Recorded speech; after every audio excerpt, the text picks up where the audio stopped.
Ilang mambabatas naman tinawag na basura ang inihahing petisyon ng panig ni Vice President Sara sa Korte Suprema. Ang Senado naman dapat na umanong umpisahan ang impeachment trial sa lalong madaling panahon. Maituturing umanong basura ang naging petisyon na inihain ng mga taga-suporta ni Vice President Sara Duterte sa Korte Suprema tungkol sa hindi umano'y tamang pagsunod ng Kongreso sa impeachment process ng opisyal. Ayon sa isa sa mga sulo na dumalo sa naging malawakang kilos protesta sa EDSA People Power Monument bilang selebrasyon ng ika-39 na anibersaryo ng EDSA People Power, kabilang sa mga dumalo ay si ACT Teachers Party List Representative Franz Castro na kung saan sinabi nito na pag-isipan na lamang umano ng mga abogado ni Vice President Sara Duterte kung paano nila dedepensahan ng kanilang kliyente sa magiging impeachment trial nito sa Senado. Lalo na't gayong mayroon anya silang sapat na mga ebidensya laban sa pangalawang Pangulo tungkol sa naging hindi makataong paggasta umano nito sa confidential fund noong siya pa ang Department of Education Secretary. Basura yung petition na ito ng mga supporter ni Sara Duterte. Dapat na lang pag-aralan nila kung paano nila ididepensa yung kanilang kliyente o paano na ididepensa si Vice President Sara Duterte. We have all the evidences ang House of Representatives para panagutin siya doon sa ginawa niyang misuse ng pondo sa confidential funds in the Office of the Vice President at saka sa Department of Education. Ayon naman kay Gabriela Party List Representative Arlene Brosas, ngayong araw ang pag-alala sa naging revolusyonaryong hakbang ng People Power kung saan pinapanagot sa panahon na ito ang mga nang-abuso umano sa kapangyarihan. Anya, kasaysayan na mismo ang nagsabi at nagpakita na kaya ng taong bayan na magpanagot ng mga mapang-abuso, lalo na kung ito anya ay usapin na ng pagnanakaw sa taong bayan, kaya umano kasama sa naging panawagan ngayong hapon sa naging programa ang tuluyang pagpapatalsik kay VP Sara sa kanyang pwesto. Talsikin si Sara Duterte ang usapin, di syempre first commemoration ito ng EDSA People Power Revolution wherein pinapanagot natin ang isang diktador. So sa kasaysayan, meron tayong pagpapanagot sa mga diktador, sa mga nang abuso sa kapangyarihan. Yun po yung number one talaga. Kasi kasaysayan na ang nagsabi na kaya ng taong panagot, lalong-lalo na kung ito ay usapin ng pagnanakaw sa taong bayan at ayaw nating mangyari muli yun. Kaya yun naman ay kasama doon sa ating panawagan ngayong hapon na ito. Samantala nanawagan din ng mga sulon sa Senado na huwag na patagalin ang impeachment trial dahil hindi pwedeng hindi ito talakayin dahil masyadong maraming articles of impeachment. Ayon kay Kabataan Representative Raul Manuel, kung patatagalin pa ng ilang buwan ng pagtalakay ng impeachment ng pangalawang Pangulo, binibigyan lamang umano ng Senado ang panig ng mga Duterte na mag-exploit pa ng iba't ibang legal maneuvers para lamang umano takasan ng mga ito ang kanilang mga dapat pananagutan sa taong bayan.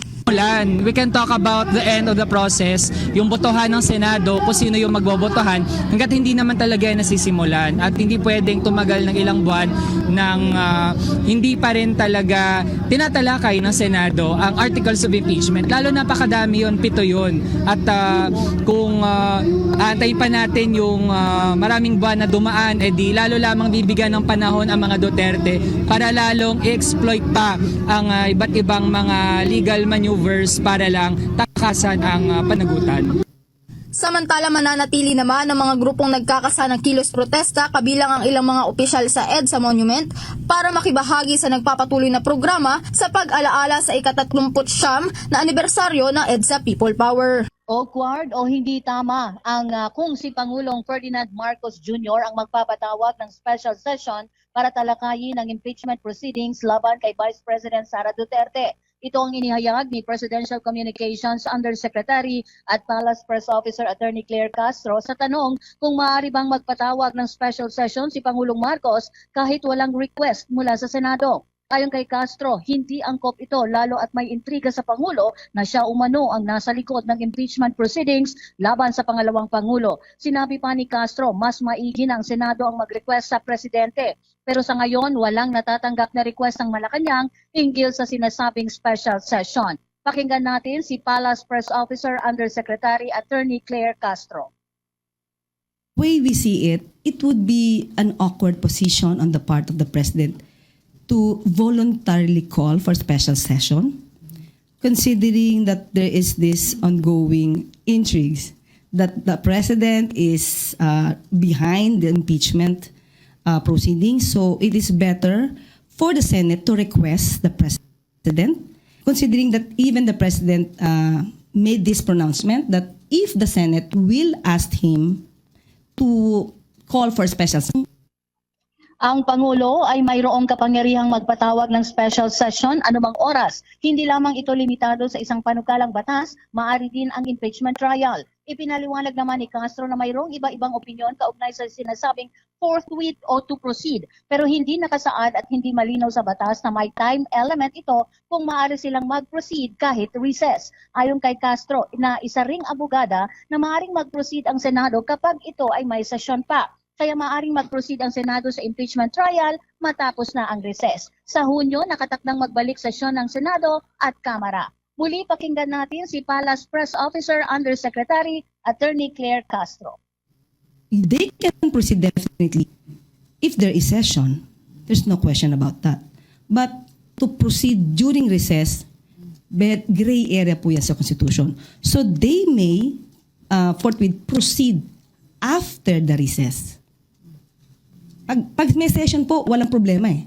They have to do. But during the recess, wala po sinasabi ng Constitution na you have to call for special session to proceed with the impeachment proceedings or with the impeachment trial. Wala po kasing ganun nakasabi sa Constitution. Pero kung papasinin niyo po ang Constitution, the President may call special session anytime. So that, hindi lang po ito limitado sa kung may urgency patungkol sa bill or legislation, but we believe it is also, it includes also the impeachment trial. Kasi itong Commission on Elections ay may mga related violence na tinutugay-gayan. Sinabi ni Commission on Elections Chairman Attorney George Erwin Garcia na itinuturing nila bilang election-related violence na. Yung nangyari ho, mga kabombo, na insidente doon sa Vice Alcalde. Ito yung isang re-electionist na sa pagka-Vice Mayor doon sa Maguindanao del Sur. Si Vice Mayor Omar Samama ay nasugatan nga dahil sa naturang shooting incident na naitala habang siya ay nagtatalumpati sa isang medical mission sa kanyang lugar. Kasalukuyang nagre-recover ng Vice Alcalde sa ospital. Nanawagan si Garcia sa pambansang kapulisan at mga law enforcement units na dapat na magkaroon ng immediate arrest doon sa mga nasa likod nito at anya ay kailangang may madakip at mapanagot hinggil sa naturang krimen lalo na ngayong naghahanda tayo sa paparating na halalan. Kaugnay niyan, narito ang bahagi pa ng pahayag ni Commission on Elections Chairman George Erwin Garcia. Lulukot po ang inyong Commission on Elections kahit pasabihin nila ano man ang rason, basta ang involved ay isang opisyal ng pamahalaan at na tumatakbo pa, that's election related. No ifs and buts. Na election related dyan, we are treating that as an election related violence. And nananawagan tayo sa ating Philippine National Police at iba pang law enforcement authorities. Kinakailangan meron tayong immediate arrest. Kinakailangan meron tayong maaresto dito upang maniwala naman ng mga tao na hindi pa pwedeng mamayagpag ang krimen sa mga gantong klaseng panahon na naghahanda tayo para sa halalan. And the COMELEC will do everything within our powers to ensure that justice will be served. Inatasan ngayon ng Korte Suprema si Francis Leo Marcos na magpaliwanag kung bakit hindi siya dapat ma-cite in contempt matapos niyang bawiin ang kanyang kandidatura sa 2025 senatorial race.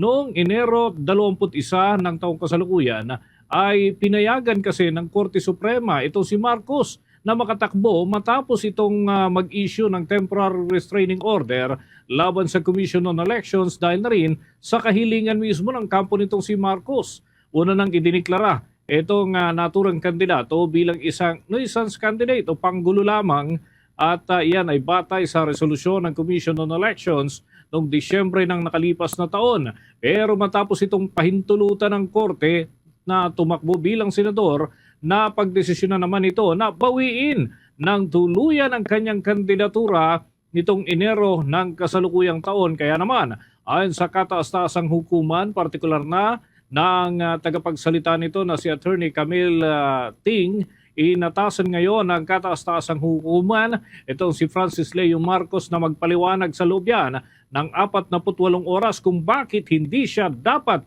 maparusahan dahil sa kanyang aksyon na maaaring magdulot ng kasiraan sa proseso ng Korte Suprema. Samantala, ayon naman kay Commission on Elections Chairman George Erwin Garcia, inaasahan na nila ang ganitong hakbang na pagpapaliwanagin ng Korte. Ito si Francis Leo Marcos at yan ay kaugnay ng naging aksyon nito na tila hindi pagrespeto sa proseso ng Korte. Kaugnay niyan, narito pa ang bahagi ng pahayag ni Commission on Elections Chairman George Erwin Garcia.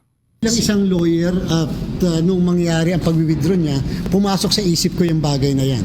Alam mo, kung may isang bagay na mapagmamalaki inyong COMELEC, ipinakita natin ang pagrespeto sa Supreme Court. Kahit nakabi-kabilang TRO ang aming tinanggap, sinabi namin, tatalima tayo, susunod tayo sa Supreme Court. This is the court of last resort.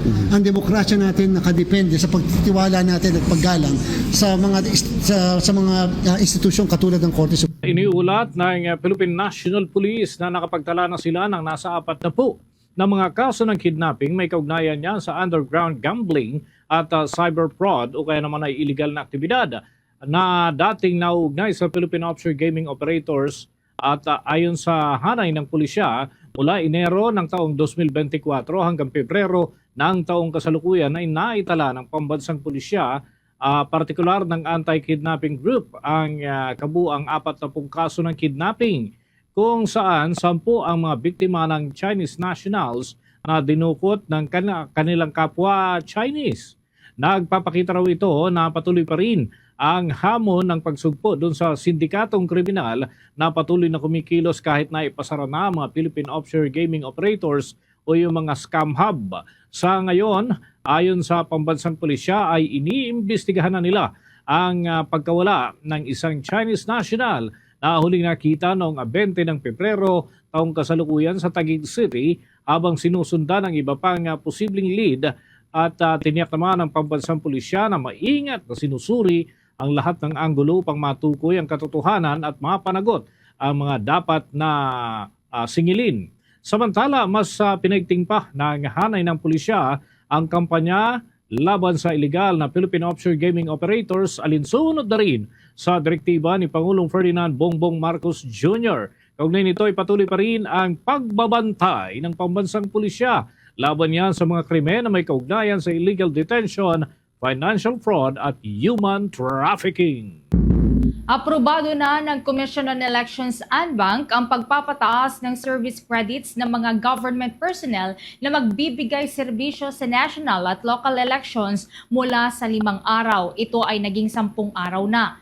Ayon sa resolution na inilabas ng komisyon, ang mga guro at civil service workers na magsisilbing miyembro ng electoral boards, Department of Education supervisors officials at mga support staff sa araw po ng halalan ang makakatanggap ng pagtaas ng service credits. Ang Republic Act No. 10756 o ang Election Service Act Law ang nagbigay daan dyan para magkaroon ng extra credits ang mga guro. Ngunit nilinaw naman ng Law Department ng poll body na ang extra credits na makukuha ay dapat na alinsunod pa rin yan sa guidelines o panuntunan ng leave privileges. Magkakaroon din muna ng pagpupulong ang komisyon kasama ng Civil Service Commission at Department of Education upang pag-usapan ang computation at application ng service credits sa election credits. Nasa mahigit 186,000 naman ng mga kaguruan ang magsisilbing electoral board members sa mismong araw po yan ng halalan, habang nasa 7,000 ng mga police personnel naman ang sasanayin upang maging substitute ng mga guro. Nakiisa sa malaking kilos protesta ang mga estudyante mula sa iba't ibang mga universidad sa paggunita ng ika-38 anibersaryo ng EDSA People Power Revolution ngayong araw, kung saan makikita ang maraming grupo at samahan ng mga kabataan na sumama sa programang sinimulan kaninang pasado alas 3 ng hapon dito mismo sa monumento ng EDSA People Power. Kapansin-pansin ang malalakas na pagsigaw ng mga katagampagsingil sa kasalukuyang administrasyon at maging na rin sa panawagang litisin ng ikalawang Pangulo ng Bansa na si Vice President Sara Duterte. Sa aming paglilibot, nakapanayam namin si Eugene Lorico, isang estudyante na mula pa sa lungsod ng Maynila. Haniya, sobrang saya ng kanyang puso sapagkat siya ay narito upang ipahayag ang pakikiisa at ibinahagi pang ikinatuwa din nito ang pagkamulat sa sitwasyon ng bansa. Pakinggan natin ang binahagi ni Eugene Lorico, isang estudyante sa Maynila. Para sa akin, ang importansya ng pag-attend or pagdadalo sa mga gantong pakikibaka is yung pagkakaroon ng malay sa mga paligid natin, lalo na sa politika. Ngayon na lahat ng mga kabataan ngayon mula sa katotohanan ng nangyayari sa paligid natin, lalo na sa Samantala, ganoon din ang naramdaman ng magkakasamang estudyante na si Jonald, Remjay at Samantha Faye. Anila, ang pagpunta nila rito ay nakapagbigay sa kanila ng pagkasiya habang nagpupursiging maging isang ganap na guro sa kanilang pag-graduate. Kaya naman, kwento pa nila sa kaparaanang ito na ipapahayag nila sa publiko ang kanilang sentimiento sa mga nangyayari sa bansa. Pakinggan natin sina Jonald, Remjay at Samantha Faye na kapwa magkaka-estudyante dito sa ginanap na anibersaryo ng EDSA People Power. For me, as my first time sa kilusan na ganito is yung fulfillment na maiparinig or maiboses kung ano nga ba yung dapat mapakinggan ng mga tao. Kasi sa paraan na yun, ito yung paraan namin as a student, as a future teacher, na marinig kung ano nga ba yung dapat marinig ng mga tao na hindi lamang yung mga nandito, kundi sa mga iba pang lugar. wala pong problema. Nakakaano po siya, nakakatindig ng damdamin kasi nakikisa po ako ngayon. Agaw atensyon naman ang isang lalaki na si Wilfredo Villanueva sapagkat ito'y may iniwawagayway pang bandila ng Pilipinas. Sa ating pagtatanong, natuklasan natin na isa pala siya sa mga unang nakipaglaban sa mismong araw ng mapayapang revolusyon dito sa EDSA na ginanap noong nakalipas na higit 30 taon. Ito ang paliwanag at kwento ni Wilfredo Villanueva, isa sa mga nakiisa dito sa EDSA People Power Monument. Pasasalamat ko to kay God. Kasi umuti ka kami mamatay noon, kung sumugod yung tadyar, yung mga tangke. So medyo nangingilid yung luha ko. Kasi yung pamilya ko natutulog. Sabi ko, hindi ko alam kung ano mangyayari. So nagpaalam ako sa asawa ko.